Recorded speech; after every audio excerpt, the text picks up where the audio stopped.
Hi viewers, welcome to my channel Avani's world.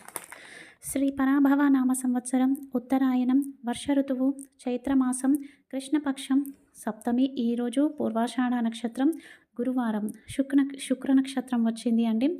ఇక ఈరోజు మనం వరాహస్వామి నామాన్ని జపించాలి. భూమిని ఒక రాక్షసుడు బంధించినప్పుడు ఆ భూమాతను రక్షించాడు వరాహస్వామి. వరాహస్వామి ఎవరో కాదండి, సాక్షాత్తు ఆ విష్ణుమూర్తియే వరాహ అవతారాన్ని ఎత్తి భూమాతను కాపాడాడు. మనం ఏ ప్రాణి అయినా కూడా నివసించేది భూమి మీదనే, భూగర్భంలో నివసిస్తాయి, భూమి మీద నివసిస్తాయి. మొత్తానికి చరాచర అన్నీ కూడా భూమి మీదనే నివసిస్తూ ఉంటాయి. కాబట్టి ఈరోజు మనము వరాహస్వామి నామాన్ని జపించడం వలన ఆ భూమాతను ఏ విధంగానైతే కష్టాల నుంచి బయటపడేశాడో అదేవిధంగా ఆ వరాహస్వామి మనల్ని సంకటాల నుండి బయటపడేస్తాడు. ఓం నమో భగవతే వరాహరూపాయ నమః. ఓం నమో భగవతే వరాహరూపాయ నమః. ఓం నమో భగవతే వరాహరూపాయ నమః. అందరూ ఈ నామాన్ని చక్కగా జపించండి. ఇంకా ఈరోజు మంచి మాట. కొంతమంది మనల్ని చూసి డల్గా ఉంటూ ఉంటారు అని చెప్పేసి అంటూ ఉంటారు. ఎందుకు మనుషులు డల్గా ఉంటారు? వారిని ఎవరైనా బాధ పెట్టినప్పుడు, ఏదైనా మాటలు అన్నప్పుడు వారు దాని గురించే ఆలోచిస్తూ మనసును పాడు చేసుకొని బాధపడుతూ ఉంటారు. అందుకే వాళ్ళు సంతోషంగా ఉండకుండా డల్గా ఉంటారు. మన చుట్టూ ఉన్న వాళ్ళందరూ కూడా మంచి వాళ్ళే అయ్యుండాలని రూల్ లేదు. ఇప్పుడు కొంతమందికి మనం మంచి వాళ్ళం అయ్యుండొచ్చు, ఇంకొంతమందికి మనం చెడ్డవాళ్ళం అయ్యుండొచ్చు. ప్రపంచంలో అందరికీ మనం మంచి వాళ్ళలాగా ఉండలేము. ఎందుకంటే సాక్షాత్తు శ్రీరాముడు రావణాసురుడికి చెడ్డవాడిలా కనిపించాడు. శ్రీకృష్ణుడు కంసునికి నచ్చలేదు, చంపడానికి ఎన్నో ప్రయత్నాలు చేశారు. అదేవిధంగా మన చుట్టూ ఉన్న జనాలు అంతే. మనం ఎంత మంచిగా ఉన్నా వాళ్ళు ఏదో ఒకటి మన గురించి మాట్లాడుతూనే ఉంటారు. ఎందుకంటే వాళ్ళకు కావాల్సింది కంటెంట్. ఎవరిపైన ఒకరి మీద మాట్లాడి పొద్దు పోగొట్టుకోవాలి, ఆ విధంగా వాళ్ళని యూజ్ చేసుకొని బ్రతకాలి అని చెప్పేసి మనుషులు అలా మెంటాలిటీతో బ్రతికేస్తూ ఉంటారు. కొంతమంది రిలేషన్షిప్స్కి విలువ ఇస్తారు, ఇంకొంతమందికి ఇవ్వరు. వాళ్ళని మనం మార్చలేము, కానీ మనల్ని మనం మార్చుకోవచ్చు. ఒక చిన్న కథ చెప్తాను. ఒక సాలెపురుగు ఉంటుంది. అది దాని గూడును నిర్మించుకోవాలని అనుకుంటూ ఉంటుంది. అప్పుడు కిచెన్లో అది నిర్మాణం చేసుకుంటూ ఉండగా ఒక పిల్లి వచ్చి, నువ్వు ఇక్కడ వంటింట్లో నిర్మాణం చేసుకుంటున్నావా? ఇక్కడ దీన్ని క్లీన్ చేస్తూ ఉంటే అప్పుడు నీ పిల్లలు చచ్చిపోతాయి, నీ గూడు చెదిరిపోతుంది అని చెప్తుంది. సరే అని మధ్యలోనే కట్టింది వదిలేసుకొని వచ్చేసి ఒక విండో దగ్గర కడదామని ప్రయత్నం చేస్తూ ఉండగా అక్కడికి ఒక పక్షి వచ్చి, విండో దగ్గర నీకు శ్రేయస్కరం కాదు, దీన్ని క్లీన్ చేసేటప్పుడు తుడిచేసేటప్పుడు నీ గూడు చెదిరిపోతుంది, నీ పిల్లలు చనిపోతాయని చెప్తుంది. అదేవిధంగా సరే అని చెప్పేసి అక్కడి నుంచి వచ్చేసి అలమారాలో కట్టుకుందాం అనగానే బొద్దింక వచ్చేసి, ఇక్కడ నువ్వు శ్రేయస్కరం కాదు, పైగా ఇక్కడ గాలి కూడా ఆడదు అని చెప్పేసి చెప్తుంది. ఇక దానికి గూడు కట్టుకోలేక అక్కడక్కడ కట్టి మధ్యలోకి ఆపేసింది. విపరీతమైన ఆకలి వేస్తుంది, దాంట్లో ఎనర్జీ కూడా ఉండదు. ఇక దానికి అప్పుడే ఒక చీమ కనబడుతుంది. ఆ చీమ తలపైన చాలా ఆహారం ఉంటుంది. అప్పటికే ఆ చీమ చాలా ఆహారాన్ని మోసుకొస్తూ ఉంటుంది. అప్పుడు ఆ చీమను, నాకు ఆహారం కావాలి, నాకు అసలు శక్తి కూడా లేదు, దయచేసి నాకు కాస్త ఫుడ్ పెట్టు అని అడుగుతుంది.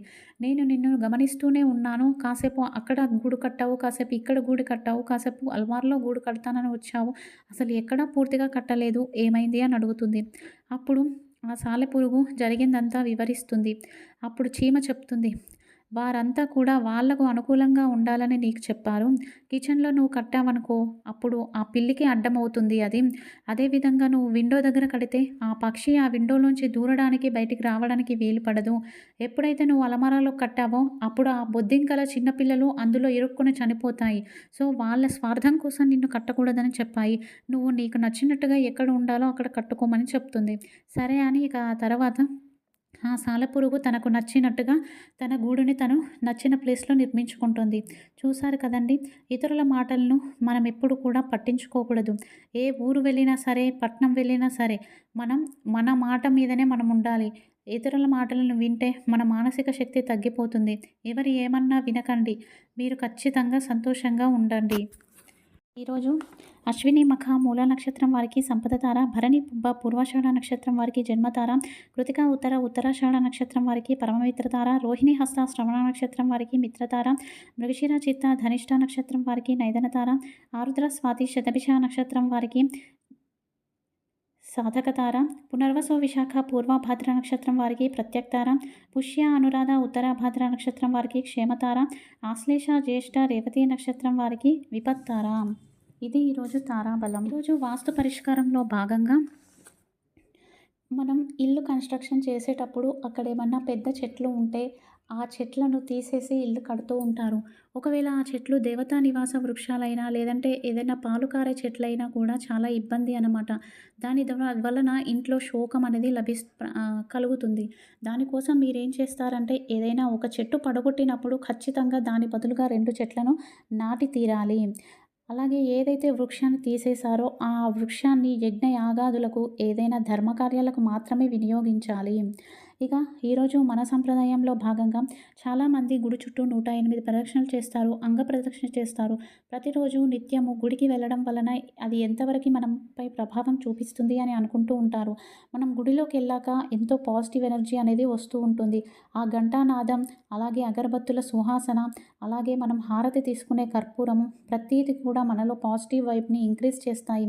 ఏదైతే గుడి మీద కలశాలు ఉంటాయో అవి, అదేవిధంగా ధ్వజస్తంభం, ఇవన్నీ కూడా ప్రకృతిలో ఉన్న పాజిటివ్ ఎనర్జీని అట్రాక్ట్ చేసి అదంతా మన ఆరా మీద పనిచేస్తూ ఉంటుంది.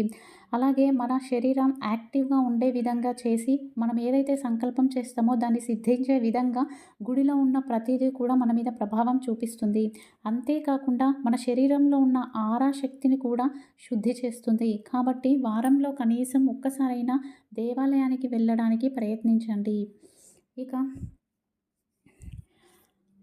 ఉదయం పూజ, శత్రుబాధలు తొలగిపోవడం కోసం, కోర్టు గొడవల్లో విజయం కోసం. రేపు శుక్రవారం దగ్ధయోగం ఉంది, ముహూర్తాలు లేవు. రేపు ఎర్రటి నీటి మధ్యలో గోధుమ పిండితో చేసిన 2 ప్రమిదల్లో దీపారాధన చేసి సూర్యునికి హారతి ఇవ్వండి. తదుపరి ఆ దీపాల ముందు కూర్చొని సూర్యాష్టకాన్ని కానీ ఆదిత్య హృదయాన్ని కానీ పారాయణ చేయండి. తప్పకుండా ఫలితం ఉంటుంది. ఇక ఈరోజు యోగక్షేమం ఆర్థిక అభివృద్ధి కోసం, వ్యాపార అభివృద్ధి కోసం, అలాగే ధనలాభం కోసం, గురుగ్రహ అనుగ్రహం కోసం కూడా ఈరోజు అత్యద్భుతమైన యోగక్షేమం అండి. తప్పకుండా ఆచరించండి. ఈరోజు సాయంత్రం మహాలక్ష్మీదేవి ముందు విప్ప నూనెతోటి దీపారాధన చేసి సుగంధభరిత పుష్పాలతోటి, ఎర్రటి పుష్పాలతోని పూజించి కనకధార స్తోత్రాన్ని పారాయణ చేయండి.